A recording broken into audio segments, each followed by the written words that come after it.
Welcome to Hidden Treasures, where we tell stories of lost treasures, lost mine, stories that I find interesting and hopefully you do too. Towards the end of today's video, the main character is going to tell a story. That story contains some graphic content, so viewer discretion is advised. I would also like to point out that there are several versions of this story. This is one of them. This is the story of Hell's Half-Acre.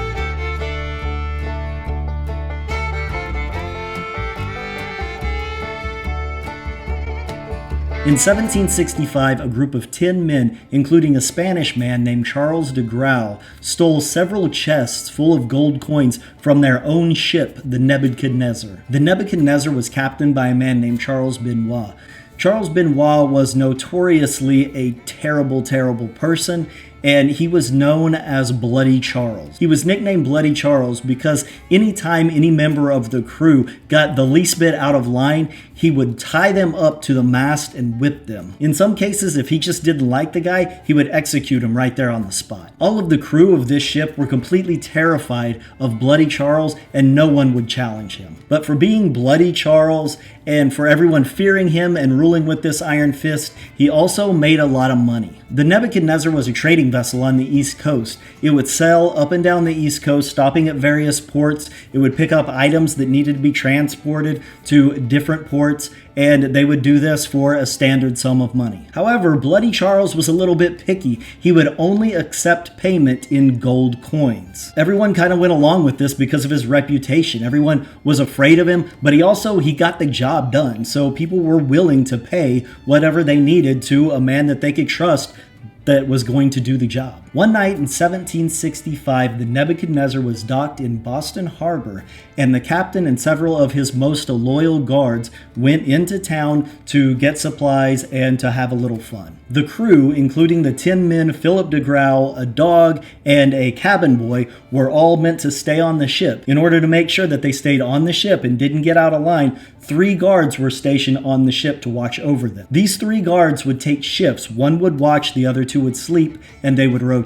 The crew at this point was completely fed up with the way they were treated. They saw this moment as their opportunity to take over the ship, steal this gold, and sail off into the sunset. That night, while Bloody Charles and his most loyal guardsmen were in town having a blast, these 10 men stormed the deck and attacked the lone guardsman. They easily overthrew the lone guardsman, then they went down below deck and attacked the 2 sleeping guards. They killed all 3 of them and threw them overboard. They went to the captain's quarters, got 8 chests full of gold coins, pulled them all out. They were ready to set sail when one of them brought up a point that they hadn't thought about before. They didn't really have a plan after this. They were going to overthrow the ship. Then after that, a lot of them thought that they were going to set sail, and some of them thought that they were going to go back inland.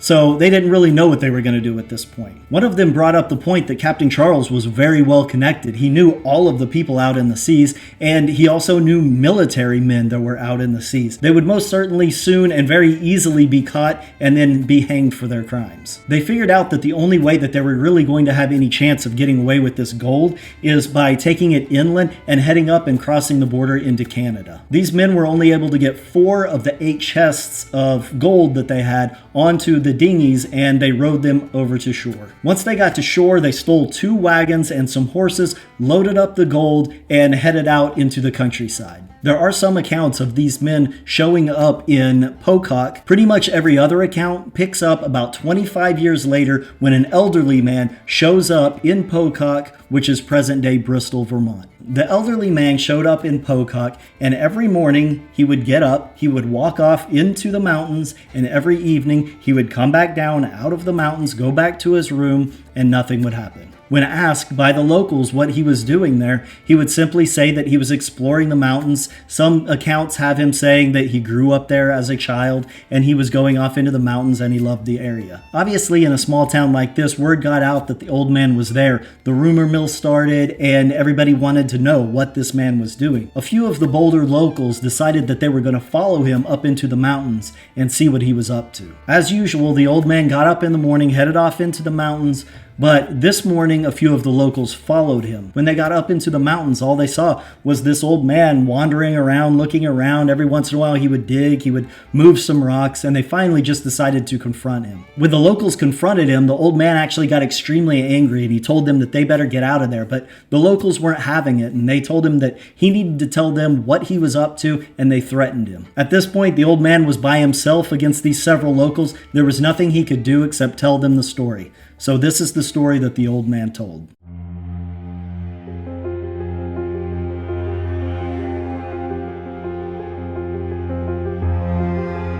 The old man said that his name was Philip de Grau, and that he took part in stealing 4 chests from the ship the Nebuchadnezzar about 25 years earlier. After they stole these 4 chests, they placed them on 2 wagons and headed out of Boston into the wilderness. After about 3 weeks into their journey, one of the wagons broke down, so they transferred all of the gold onto 1 wagon and kept going. This was painstakingly slow. The gold was too much weight for the wagons, the horses could barely pull it, and it took forever for him to get anywhere. After about 5 weeks, they ended up at a waterfall near Pocock. At this waterfall near Pocock is where the Native American tribe, the Abenaki, attacked the 10 men, the little cabin boy, and the dog. They knew that they didn't stand a chance against this tribe, so their plan immediately was to have several men fire back and just hold them off, while other men dug a hole and buried this treasure, and then they were just going to try and get out of there, just try and run away and come back later and try and get the treasure back.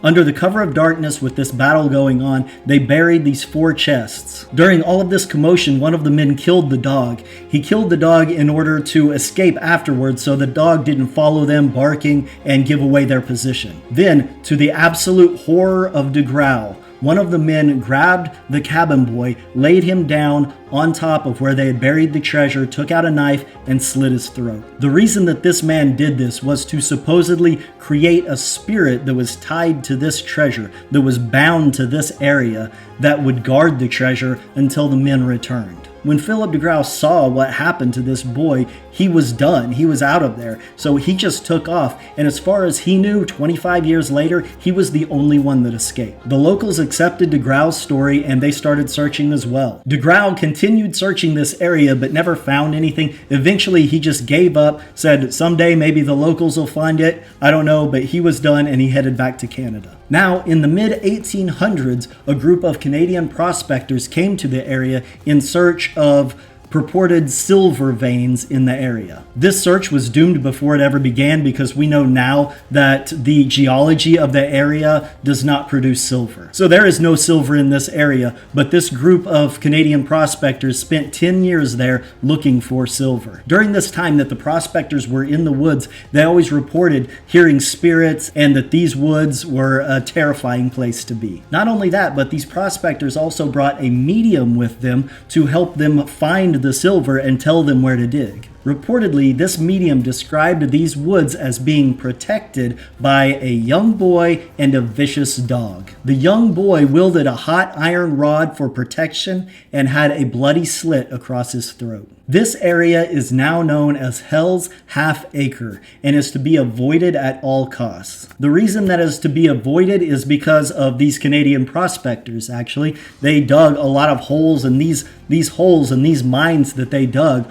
are sometimes hidden, and people could fall down in them, become injured, become trapped, and it is just a very dangerous area to be in. There could be 4 chests full of gold coins buried outside of Bristol, Vermont. As unlikely as it may be, legend has it that that treasure is also protected by the ghost of a young boy and his dog. I hope you enjoyed this story. If so, don't forget to like, leave comments, and subscribe. Thanks for watching.